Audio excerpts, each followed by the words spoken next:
Okay, in this session, we're going to cover how to use Google Docs. So the first step is going to be logging in or signing up for an account. So if you already have a Gmail account, you can just log into that account at google.com. And if you don't have a Gmail account, you will create one. So you're going to open your browser, and then you're either going to log in or sign up for your Gmail account. After you're signed in, you are going to look for the Drive icon. So in your browser, you'll go to google.com. In the right-hand corner, you will look for a box next to the sign in, and you're going to click on this box.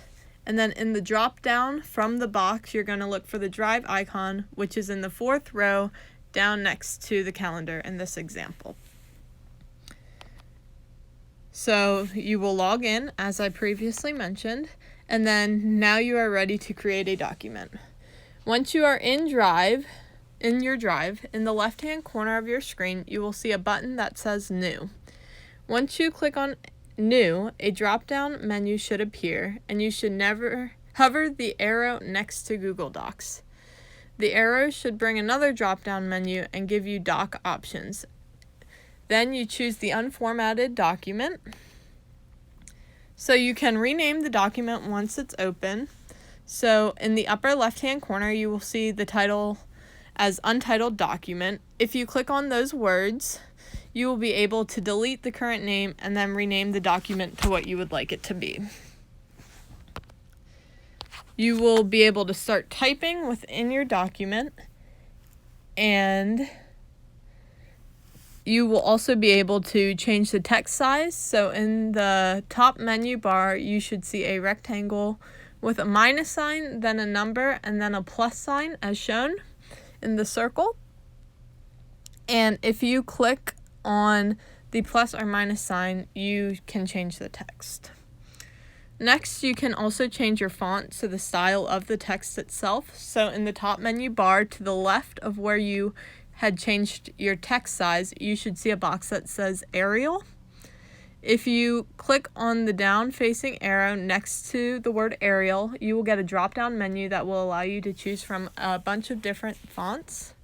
So that can be how you change the style of your font on your document. Next is bolding, italicizing, and underlining. This is also in the top menu bar, but it's to the right of where you changed the text size, and it's shown in the picture here. And you should see three letters, a B, a slanted I, and a U. If you click on the B, it will bold your text. If you click on the I, it will make your text italics or slanted. And if you click on the U, then it will underline the text you have highlighted. So text color and highlighting. So if you go to the right of the bold, italics, and underline functions, you will see a capital A and a paintbrush. If you click on the A drop-down will appear with a bunch of different colors. This allows you to change the color of your text. And then if you click on the paintbrush, you will then get a drop-down menu, and that will allow you to highlight your text to whatever color you were using, as if you actually had a highlighter. Next would be positioning your text. So a couple features to the right of the text color and highlighting. You will see these column of lines that are called the text aligners, and they're shown in the red circle on this image. This will shift your text and align it to the left, center, right, or fill your entire page, whatever you're looking to use. Adding bullets. So this function is also in the top menu bar. It is the fourth option in from the right end. There is an option to bullet point your text. You're going to look for 3 stacked dots with lines coming out from the dots as if it's a bulleted list. And when you click on the dots, a drop-down menu will appear giving you different options for bullet points if you want to change it up and not just have just regular bullet dots. Google Docs also comes with a spelling and grammar check function. So it is above the menu bar. There are more options for the overall document. You're going to look for Tools as it is circled.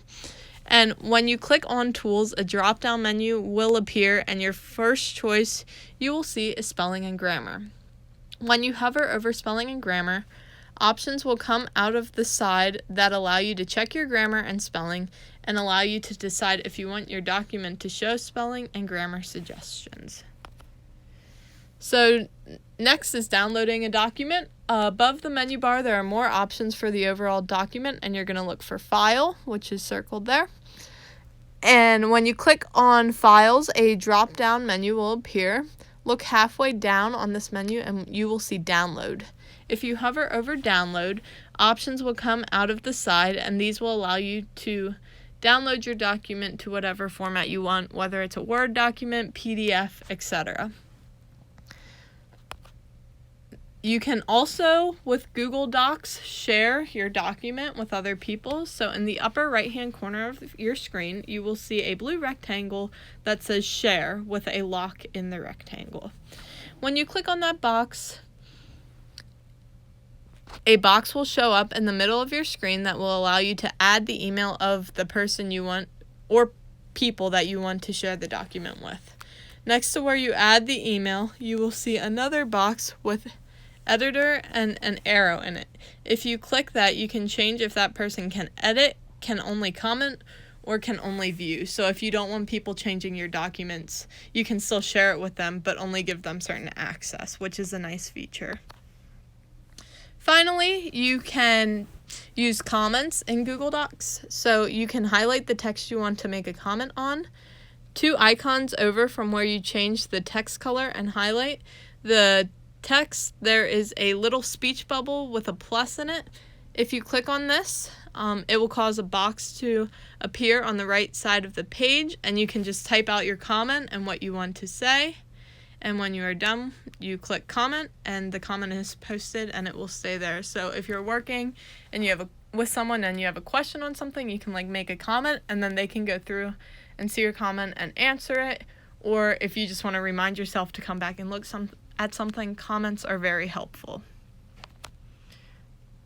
And that's just more on how to make a comment.